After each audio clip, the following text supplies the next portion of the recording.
There's a time to stay and a time to move on.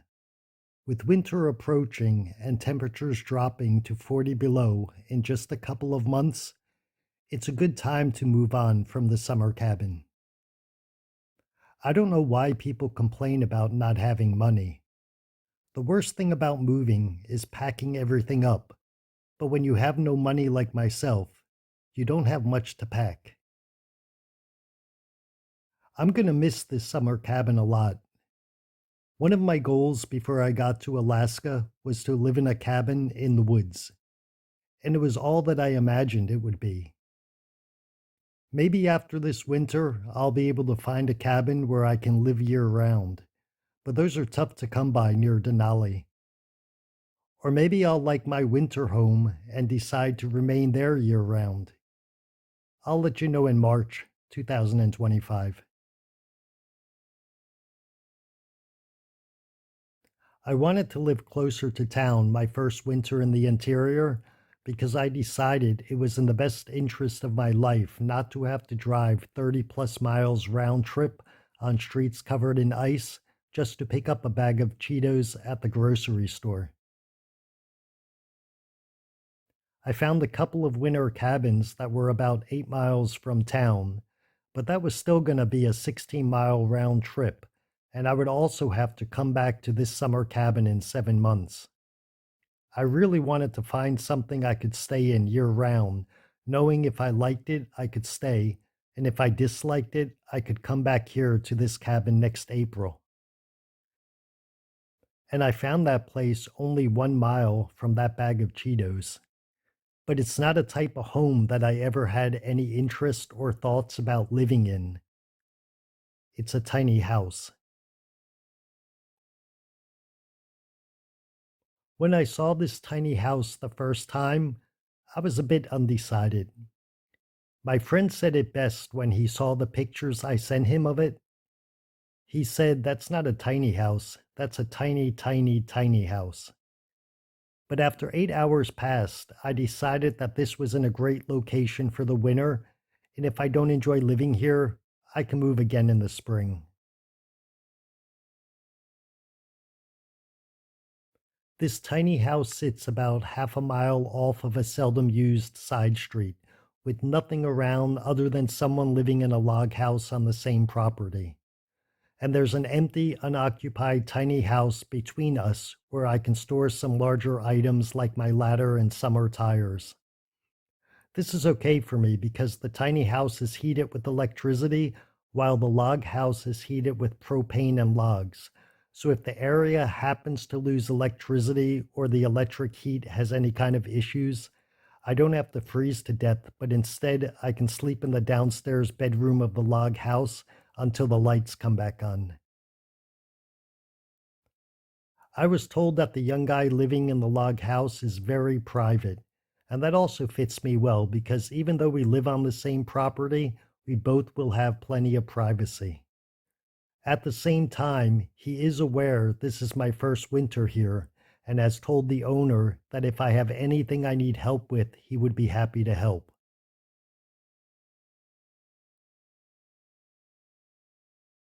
I like how the front of the tiny house is facing the forest. I expect that to be a beautiful view during the winter time. I also like, unlike in the forest cabin, that here I have an opening to the sky where I will finally be able to see the northern lights. Now let's step inside my humble abode. What I like the most inside is that there is floor heating, which not only means I don't have to deal with propane anymore, but many have said that floor heating is supposed to be the best kind of heating to use in Alaska. Looking at this sofa recliner, I believe I'm going to have to shrink a bit this winter if I want to lay down on it.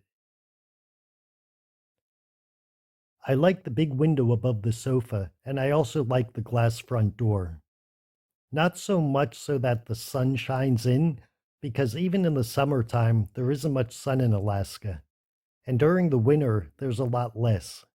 but because it gives me the opportunity not to miss anything that might interest me outside when I'm whipping up some enchiladas inside.